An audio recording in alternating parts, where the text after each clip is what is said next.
हमने लगातार पिछले कुछ दिनों से अगर हम बात करें तो पहाड़ी क्षेत्रों का हमने दौरा किया, खासकर उस सीट का जो पूरी तरह से नई बनाई गई, जिसकी पूरी डेमोग्राफी को चेंज किया गया। हम बात कर रहे हैं अनंतनाग राजौरी सीट की। इस सीट पर हमने जो जम्मू संभाग के जितने भी क्षेत्र हैं जो कि नए जोड़े गए हैं इस सीट के साथ, वहाँ पर हमने बहुत से गाँव में, बहुत से शहरों में जाकर लोगों से बातचीत की और उस बातचीत में हमें काफ़ी कुछ चौंकाने वाला सामने आया। तो इसी पर आज बात करेंगे हम वर्मा साहब के साथ, क्योंकि ये भी हमारे साथ उस टूर में शामिल थे।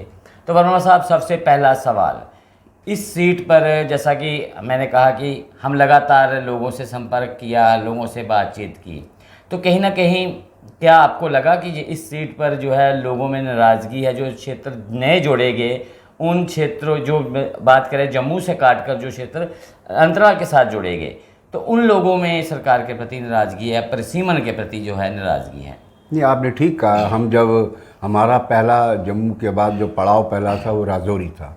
राजौरी में हमने आम लोगों से लेकर जो जिन्होंने कई दशक अपने मीडिया पत्रकारिता में दिए, कई चुनाव देखे, उनके भी हमने पक्ष जानने की कोशिश करी। तो हमने पाया कि हमको पता है कि वहाँ जिस प्रकार की आबादी की रेशियो है 80 और 20 की रेशियो है। 80% 85% मुस्लिम आबादी और 10-15% हिंदू आबादी है। तो एक मनोवैज्ञानिक वहाँ पर एक असर देखा गया कि हम भले चंगे जम्मू के साथ जुड़े हुए थे संसदीय सीट में पिछले चुनाव तक, और नए परिसीमन में हमें घाटी की अनंतनाग सीट से जोड़ दिया गया। उनका दूसरी नाराज़गी ये भी थी कि आखिर जब ये सब कुछ किया बीजेपी ने, तो सबको जाहिर है कि परिसीमन जो ऑटोनमस बॉडी है, लेकिन ये छुपी बात अब आज तक किसी से नहीं। आपने बात की हिंदू और मुस्लिम आबादी की जी। हिंदू मुस्लिम की बात नहीं, वहाँ पर तो मुस्लिम भी नाराज़ थे। जी। हमने जब मंडी का दौरा किया, मंडी में जितने भी मुस्लिम थे उनमें नाराज़गी देखने को मिली। पुंछ में गए, पुंछ में भी नाराज़गी देखने को मिली। जी।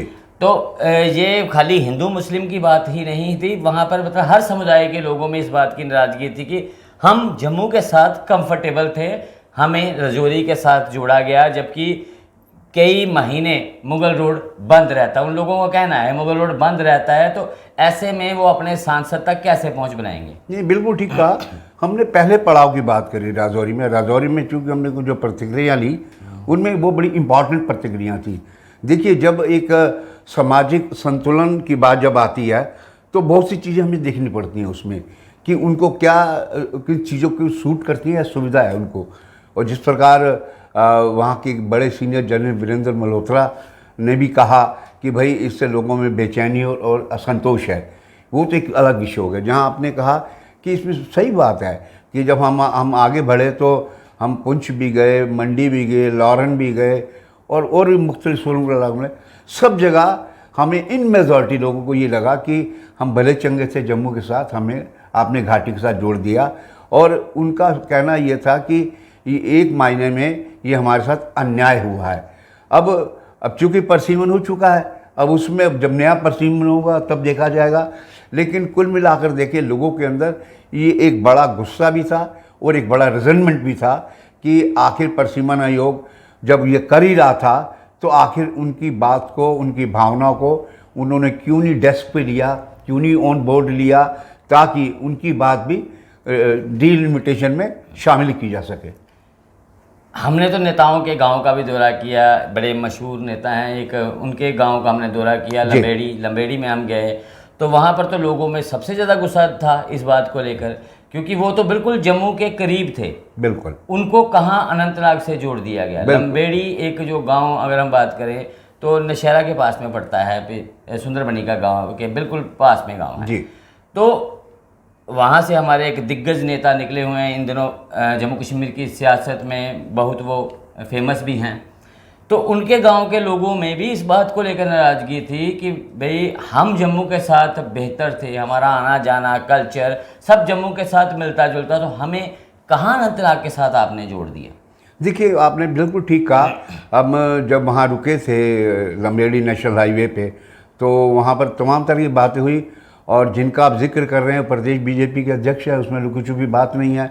रविंद्र रैना, हमने प्रचार में जब पुंछ में और मंडी तमाम जगह देखा और कैसे उड़न खटोले में प्रचार कर रहे थे बैठ के तरुण चुग के साथ जो जनरल सेक्रेटरी हैं, वो एक अलग पक्ष है। लेकिन बात वही है कि नेता जिस गांव से आता है, जिस कस्बे से आता है, शहर से आता है, वहाँ के लोग भी अगर अनसेटिस्फाइड हैं इस परसीमन से, तो इससे समझा जा सकता है कि वो नेताजी को या तो ज्ञान नहीं था कि परसीमन किस तरीके से है, या फिर नेताजी ने तो परसीमन नहीं किया। परसीमन तो एक हम कहे तो स्वतंत्र बाड़ी है, उसके द्वारा किया गया जी। लेकिन इतना जरूरत, जब सत्ता पक्ष से जुड़ी पार्टी होती है, ऐसा नहीं है कि बंद कमरे में सब चीज़ें तय हो जाती हैं। सत्ता पक्ष के ये संज्ञान में होता है कि कौन कौन सी नई हदें तैयार हो रही हैं, कौन सी हदों को छोड़ा जा रहा है। तो लंबेड़ी के लोगों को दुख सबसे बड़ा ये था, एक तो उनका कहना था कि हमारी जो बेरोजगारी की समस्या है वो विकराल हो रही है। अब घाटी के साथ जोड़ दिया, ये एक और कुठाराघात हम पर किया। ये लोगों की फीलिंग्स है। ये तो शुरुआत थी जब हम जम्मू से कहा जाए लंबेड़ी पहले पड़ता है, उसके बाद फिर नौशहरा पड़ता है। तो ये प्रमाणित करता है कि जब बड़े नेता के इलाके के लोग भी असंतुष्ट हैं, तो उससे समझा जा सकता है कि बड़े नेता को भी इस ओर ध्यान देना चाहिए था। लेकिन वो तो चुनाव के प्रचार में लगे हुए हैं, उनको तो लगता है कि कुछ लेना देना नहीं है कि लोग क्या सोचते क्या नहीं सोचते। एक चीज़ वहाँ पर जो मैंने खुद महसूस की वो ये थी कि लोग भी डरे हुए से मुझे महसूस हुए। लोग खुलकर अपनी बात नहीं कह पा रहे थे। अगर कह रहे थे तो पहले वो अपना दर्द बयां कर रहे थे, फिर उसके ऊपर मरहम भी लगा रहे थे खुद ही कि कहीं इसके कोई बुरे प्रभाव ना पड़े जाएं। क्योंकि मैंने मंडी में लोगों से बातचीत की, वहाँ पे बहुत से नेता थे। पहले तो वो अपनी भड़ास निकाले गए, लेकिन जैसे ही उन्हें पता चला कि अब ये कुछ ज़्यादा हो गया तो उन्होंने कहा नहीं हम फलाह पार्टी को वोट करेंगे। तो इसका क्या मतलब? देखिए वो दो तरह की बातें उन्होंने करी। एक तो अपनी वेदना का जो उनकी समस्या उसका इजहार किया, दूसरा चूँकि उस पार्टी के कार्यक्रम में आए थे बैठ की मदद के लिए भाजपा के, तो स्वाभाविक है कि उनको फिर लीपा पोती भी करनी थी। नहीं से ये होता कि भाई ये लोग पता नहीं कहाँ कैसे कैसे ला के बैठाए गए हैं। तो उन लोगों की जो प्रॉब्लम हो, जिस और आपने शुरू में कहा, लोगों को जो वहाँ दिक्कत लोकल प्रॉब्लम्स के अलावा लोग जो मेजर लोगों का जो क्रोध था, वो कहते हैं कि इतने साल हो गए लेकिन कोई रोज़गार की बात नहीं है। वहाँ तो डेवलपमेंट की लगता है कोई रोशनी तक नहीं गई है, जो लोग आरोप लगा रहे थे। लेकिन ये है कि हाँ, ये ज़रूर है कि लोगों के अंदर चाहे वो लीपा पोती करे हो, लेकिन उन्होंने किसी न किसी रूप में अपने नाराज़गी का, असंतोष का इजहार किया। और भले वो ही कहते हों कि प्रॉक्सी को वोट डालेंगे, लेकिन असली पता चलेगा जिस दिन मतदान होगा। वहीं पे आपने बात की, वहाँ पे एक बड़ा ही अचंभित करने वाला घटनाक्रम भी हमने मंडी में ही देखा जी। वहाँ पर उस सभा में आप भी मौजूद हैं, आपने शायद महसूस किया या नहीं किया, लेकिन जो मैंने देखा जी, बिल्कुल अपनी आंखों से, खुली आंखों से देखा। वहाँ पर मंच के पीछे बीजेपी और अपनी पार्टी के 2 झंडे लगे हुए थे क्रॉस करके, और उन झंडों के आगे अपनी पार्टी के तो नेता मुझे वहाँ नज़र नहीं आए। कोई इक्का दुक्का होंगे, कोई छोटे स्तर के होंगे नेता, लेकिन वहाँ पे भाजपा के बड़े चेहरे थे, जिनमें तरुण चुग थे, रविंद्र रैना बैठे थे, अपने बलवंत सिंह मनकोटिया थे। ये चेहरे वहाँ पे नज़र आए उस मंच पर पहले तो तकरीरें होती रहीं, लेकिन जैसे ही भाजपा के जो राष्ट्रीय महासचिव हैं उन्होंने बोलना शुरू किया तो सभी के कैमरों को बंद करवा दिया, चाहे वो पत्रकार हों, चाहे वो आम जन हो। उनको कैमरों को बंद करवाने का क्या मकसद है? जब आप खुले दरबार में पब्लिक रैली कर रहे हैं, ये कोई कार्यक्रम तो वो नहीं था कि आपके बंद कमरे का कार्यक्रम था, तो फिर जो आपने कहा है उसे अगर कोई रिकॉर्ड कर रहा है तो उसमें दिक्कत कहाँ पर थी? देखिए, मुझे लगता है वो एक शायर का शेर है, खूब पर्दा है, चिलमन से लगे बैठे हैं, साफ सामने आते भी नहीं और छिपते भी नहीं। वो स्थिति थी। समर्थन तो कर रहे थे बैठ को, लेकिन वो ये चाहते थे कि इसके निशान सबूत ना कहीं दर्ज हो जाए, रिकॉर्ड हो जाए, कि कल को ये कहा जाए कि हमने जो प्रॉक्सी हम शुरू से कह जेके अपडेट के हमने कई प्रोग्राम में कहा, पिछले 1-1.5 महीने लगातार कह रहे हैं कि बीजेपी प्रॉक्सी को सपोर्ट कर सकती है। हमारी वो बात प्रमाणित भी हुई है कि प्रॉक्सी को सपोर्ट किया। लेकिन ये हो सकता है कि राष्ट्रीय स्तर पर कोई ऐसी रणनीति की हो, राष्ट्रीय नेतृत्व की, कि भाई कहीं इस प्रकार के सबूत ना इकट्ठे किए जाएं कि हमने बैट को सपोर्ट किया है। शुरू में तो ये सब चीज़ लुके छुपे तरीके से हुई, लेकिन अब जब 2 दिन 3 दिन रह गए प्रचार के अंतिम में, अब ये खुलकर सामने आ गए हैं। तो हम ये कह सकते हैं कि बीजेपी बेहद दुविधा में रही, अपना प्रत्याशी नहीं खड़ा किया, और अगर प्रॉक्सी को सपोर्ट किया तो उसमें भी वो इफ़ एंड बट को लगाने में लगी थी। आपने बात की वहाँ पर प्रॉक्सी को जो है सपोर्ट किया गया, तो वहीं अगले दिन की अगर हम बात करें, जो उसके 2 दिन बाद की, तो पुंछ में इन्होंने खुलकर रोड शो भी किया।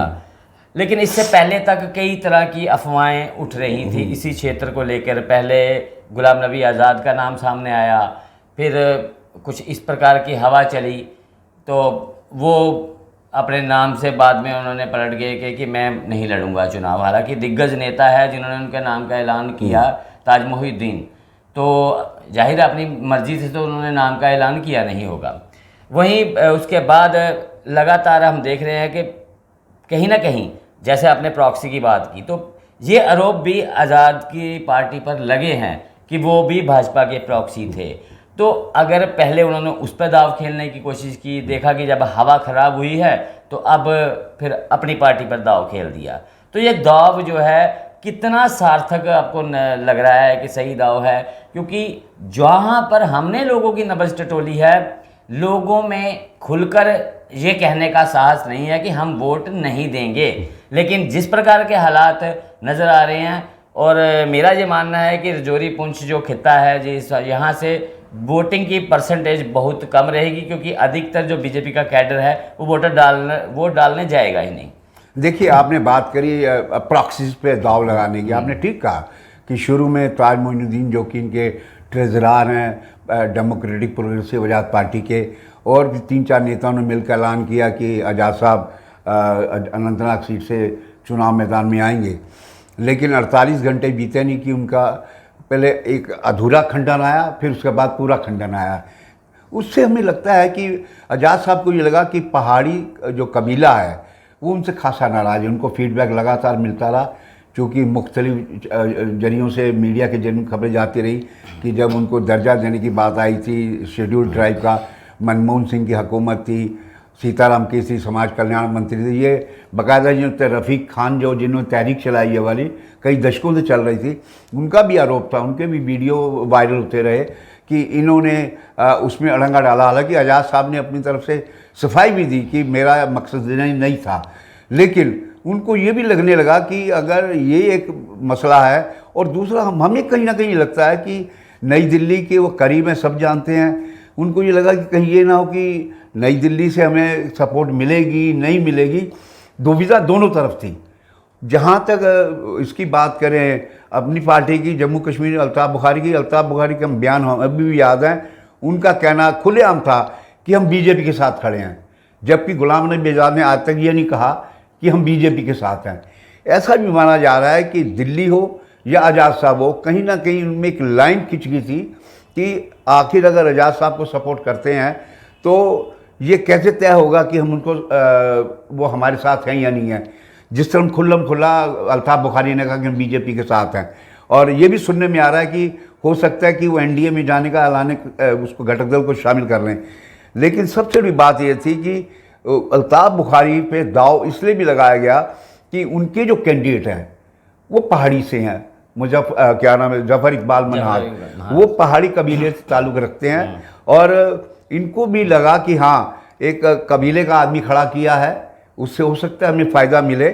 तो ये तमाम चीज़ें रही। हम समझते हैं कि ओ पो में आज़ाद साहब भी रहे, उनकी पार्टी भी रही, और कहीं ना कहीं दिल्ली में भी लगता है कहीं ना कहीं कोई ना कोई कन्फ्यूजन स्थिति रही कि अल्टीमेटली इनके लिए हामी भरी गई कि जम्मू कश्मीर अपनी पार्टी के कैंडिडेट को हम सपोर्ट करेंगे।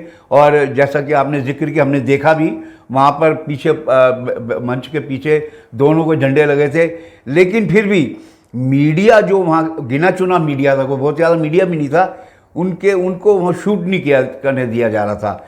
ये तमाम संशय पैदा करते हैं कि बीजेपी समर्थन भी करना चाहती थी और इस तरह के इल्ज़ाम भी लगवाना चाहते थे कि हम प्रॉक्सी को कहीं ना कहीं सपोर्ट कर रहे हैं। चलते चलते मैंने वहाँ पर तरुण चुग साहब से मैंने बात करने की कोशिश की। मैंने सवाल पूछा कि आपने अपना प्रत्याशी क्यों नहीं उतारा, क्यों भाजपा के कैडर के साथ आपने अन्याय किया है, लोगों में गुस्सा है। तो उनका जवाब भी बड़ा हैरान करने वाला था कि हम लोगों के अभी दिल जीत रहे हैं या दिल जीतने आए हैं, कुछ इस प्रकार की उन्होंने भाषा का प्रयोग किया। लेकिन यही बात जो है केंद्रीय गृह मंत्री साहब भी कह गए। तो क्या भाजपा के पास नया कहने को कुछ नहीं है? क्या शीर्ष नेतृत्व जो बयान दे रहा है उसी बयान को आगे दोहराना है? नया बयान तो किसी नेता के पास ने कुछ नहीं दिया, कभी नहीं दिया, किसी बात पे नहीं दिया। जब भी सवाल पूछो, कहीं से भी सवाल पूछो, क्यों नहीं उतारा, तो जी अभी इसका वक्त नहीं है, वक्त आने पे इसका जवाब देंगे। या तो ये जवाब है, या तो हम अभी लोगों के दिल जीतने हैं। तो अगर आपने अभी लोगों के दिल जीतने हैं तो दिल जीतने से पहले आपने धारा 370, आप इस बात को मानते हैं कि दिल जीतने से पहले आपने लोगों के धारा 370 को तोड़ा है? देखिए, आपने जो सवाल तरुण चुग का किया, तरुण चुग से पूछा गया कि राजौरी में लोग नाराज़ हैं, तो समुदाय विशेष के जो कि चाहते थे कि हम जम्मू से जुड़े रहें, तो उनका ये भी जवाब था, वो जवाब भी संतोषजनक, हम ठीक हैं, उनको मना लेंगे। तो आप देखिए ना कि एक तरफ बीजेपी जो उनका मूल कैडर जो है इस पीर पंजाल खित्ते में, जो बरसों बरस से अपने को समझता था कि हम अपने आप को कैसे यहाँ पर स्टैंड बाय रख रहे हैं, उन सब के मन में एक अजीब सी शंकाएं पैदा हुई, जिस पर उन्होंने यहाँ अपना कैंडिडेट भी खड़ा किया और प्रसिमन में उनके साथ जोड़ दिया गया वैली के साथ। तो हम समझते हैं कि ये इसका जो प्रतिलक्षण होगा, अब मतदान के दिन पता चलेगा कि जो लोग, चाहे वो हिंदू हैं या मुसलमान हैं, वो प्रतिशत कितना पड़ता है। इसको जो प्रॉक्सी, अब तो क्लियर हो गया, क्या नाम है, जफर इकबाल मनहाज अपनी पार्टी का। अब देखना दिलचस्प होगा कि उनको कितने वोट पड़ते हैं, कौन कितने, या पार्टी का जो कार्ड होल्डर है या उससे जुड़ा व्यक्ति है जो सपोर्टर है, वो क्या मतदान के केंद्र तक जाता है या नोटा का इस्तेमाल करता है।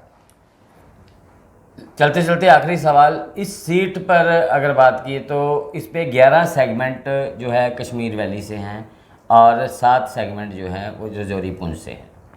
जाहिर है कि जो डिसाइडर रोल है वो कश्मीरी वोटर ही करेगा इस सीट पर, क्योंकि बल्क में वहाँ से वोट पड़ेंगे। और यहाँ पर जो 7 सेगमेंट है उनका रोल भी कहीं ना कहीं रहेगा, लेकिन यहाँ का जो वोटर है वो अभी कहीं ना कहीं उलझा हुआ दिखाई दे रहा है। उसको ये नहीं पता है कि वो वोट किसे करेगा। इसी बीच आज महबूबा मुफ्ती ने भी एक स्टेटमेंट जारी किया है। उन्होंने भी कहा है कि धर्म के नाम पर वोट मांगे जा रहे हैं। आरोप उनका कहीं ना कहीं जो नेकप के नेताओं पर लगाया है कि लोगों को ये कहा गया है कि जो एक प्रत्याशी हैं वो पीर हैं, अगर आप उन्हें वोट नहीं करोगे तो ये अल्लाह आपको इसका सबक देगा। इस प्रकार की बातें कही गई हैं, जिस पर महबूबा ने नाराज़गी भी जाहिर की। उसने कहा कि जब आप चुनाव लड़ रहे हो तो पीरी फ़कीरी एक अलग जगह है, जब आप चुनाव लड़ रहे हो तो प्रत्याशी हो, तो प्रत्याशी को अपने उसी प्रकार से वोट मांगना चाहिए। इस प्रकार से लोगों को डराना नहीं चाहिए कि आपके खुदा का कहर बरसेगा। और दूसरा, इसी में ही मैं ऐड करता हूँ कि इस सीट में अब आगे चुनाव होने वाला है, तो आतंकवाद भी इसी सीट पर सबसे ज़्यादा पहले भी रहा है और अब फिर देखने को मिल रहा है। तो ये सब चीज़ें किस प्रकार से इस चुनाव को प्रभावित कर सकती हैं? देखिए, जहाँ तक आपने बात करी मियां अल्ताफ़ की, इसमें कोई दो राय नहीं। उनकी क्या नाम है, ज़ियारत है कंगन में, और बहुत पुरानी ज़ियारत चलती आ रही है, और उनको पीर भी कहते हैं गुजर बकरवाल समुदाय के लोग। अब देखिए, चुनाव में कहते हैं everything is fair love and वार, सब कुछ संभव है। जब देश के बड़े बड़े नेता हिंदू मुसलमान में उतरे हुए, तो ये उसके मुकाबले कोई ज़्यादा महत्व नहीं लगता। लेकिन महबूबा मुफ्ती का जो सवाल है वो अपने आप में अहम है। इसलिए अहम है कि आप अपना एजेंडा बताइए, आप क्या करेंगे, क्या किया, उस पर बात होनी चाहिए, चर्चा उस पर होनी चाहिए। और आप देखिए ना, दिलचस्प बात यह है, हम देख रहे हैं कि चूँकि गुज्जर बकरवाल समुदाय इस खित्ते में, ख़ास तौर से पीर पंजाल में भारी तादाद में करीब 2-2.5 लाख है, और ऐसा जानकार भी मानते हैं कि उसका एक बड़ा हिस्सा, बिग चंक, वो मियां अल्ताफ़ को मिलेगा। और दूसरी ओर पहाड़ी समुदाय उनसे ज़्यादा है, पहाड़ी कबीले के वोट उनसे कम से कम 50,000 से ज़्यादा वोट हैं, 2.5-3 लाख वोट हैं। अब देखना इंटरेस्ट होगा कि जो पहाड़ी कबीले का वोट है वो कहाँ कहाँ जाता है। क्योंकि मुश्ताक बुखारी जो बीजेपी इंटरनेशनल छोड़ के बीजेपी में आए, उनका एक बयान पीछे था कि उनसे पूछा गया कि अगर बीजेपी ने प्रत्याशी नहीं दिया तो पहाड़ी कबीला कहाँ वोट डालेगा। उनके मुंह से निकल गया कि मैडम महबूबा मुफ्ती को वोट डालेंगे, जिस पर उमर अब्दुल्ला ने तुरंत रिएक्ट किया, देखिए वो बीजेपी की बी टीम है महबूबा मुफ्ती के बारे में। मतलब आप कहें वो सब ठीक है, महबूबा मुफ्ती के बारे में कोई और सपोर्ट की बात करता है तो बी टीम बना दी जाती है। कुल मिलाकर देखें, इस बार का लोकसभा का चुनाव तू मैं और एबीसी टीम पर के घेरे में भी फंस गया। कोई ऐसा दल नहीं है जिस पर एबीसी की टीम का आरोप ना लगा हो। लेकिन ये है कि ये चुनाव इसलिए बेस दिलचस्प है कि इसमें एक और इंडिया गठबंधन यानी कि नेशनल कॉन्फ्रेंस और कांग्रेस है, दूसरी तरफ महबूबा मुफ्ती हैं, और फाइट इन दोनों के बीच लग रही है। बीजेपी ने भले प्रॉक्सी पे दाव लगाया हो जफर इकबाल मनाज पे, जो हमने जायज़ा लिया इस पूरे खित्ते का, हमें बहुत कम दिखाई दिया कि बैट को कोई समर्थन दे रहा हो। सभाएं तो चलती है, अब बात वही है ना, सभाओं में लोग लाए जाते हैं, आते हैं, वो वोट में कितना कन्वर्ट होगा असली बात तो है। लेकिन हम नेशनल कॉन्फ्रेंस की अगर सभा देखें या पीडीपी की देखें, उस पर लगता है कि जो आए हैं वो शायद वोट कन्वर्ट भी हो। और सबसे ज़्यादा भारी जो सभाएं हमने देखी हैं, मियाँ अल्ताफ़ की देखी हैं, कल भी हुई है, परसों भी हुई है, आज महबूबा मुफ्ती खुद राजौरी में है, उनकी भी सभा बड़ी हुई है, रोड शो भी उनके हो रहे हैं। तो कुल मिलाकर लड़ाई देखी जा रही है।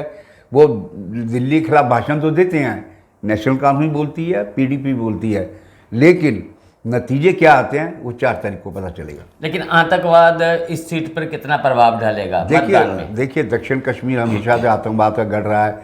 आपको मालूम है कि पुलवामा हो, शोपियां हो, अनंतनाग हो, कुलगाम हो, ये गढ़ रहे हैं, लेकिन कुछ हिस्से कट के श्रीनगर संसदीय क्षेत्र में जोड़ दिए गए। अब जो बचा है वो इलाका आपने देखा, परसों टूरिस्टों पे हमला हुआ, एक सरपंच को मार दिया जो कि बीजेपी से जुड़ा हुआ है। तो इस तरह की घटनाएं पोलिंग से पहले होना तो किसी न किसी बड़े खतरे का संकेत देती हैं।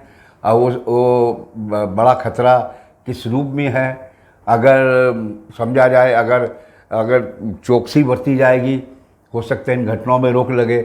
और अगर एक आध घटना और होती है, स्वाभाविक है कि घाटी की जो 11 सीटें हैं उन पे उसका कहीं ना कहीं असर दिखाई देगा।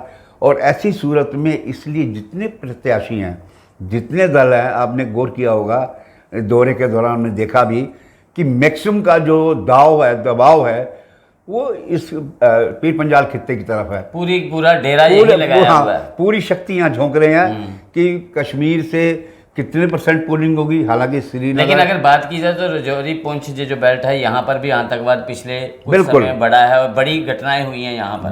बिल्कुल और ऐसी हुई हैं कि वो सिक्योरिटी फोर्सेस को अपना निशाना बना रहे हैं, लेकिन खौफ तो पैदा होता ही है। तो कुल मिलाकर देखा जाए कि इस चुनाव में अगर दोबारा जिस तरह 4 दिन पहले घटना हुई है पहलगाम वगैरह की, अगर इस प्रकार की घटना और होती है तो लाजमी तौर पर कहीं ना कहीं घाटी में जो 11 विधानसभा सीटें हैं उस पर किस पर कितना असर होगा ये पोलिंग डे पर पता चलेगा। लेकिन इतना जरूर है, हमने इस खित्ते में देखा, हमने मीटिंगें भी खूब हो रही थी, लेकिन मीटिंगों में कहीं आतंकवाद का खतरा दिखाई नहीं दे रहा था।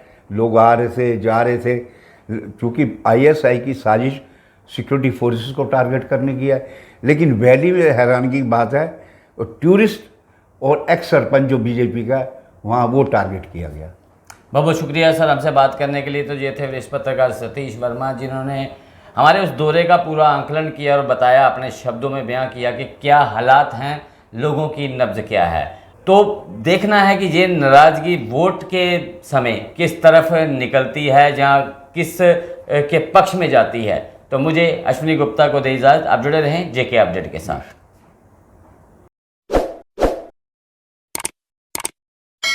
जम्मू कश्मीर की खबरों के लिए जुड़े रहिए JK अपडेट के साथ।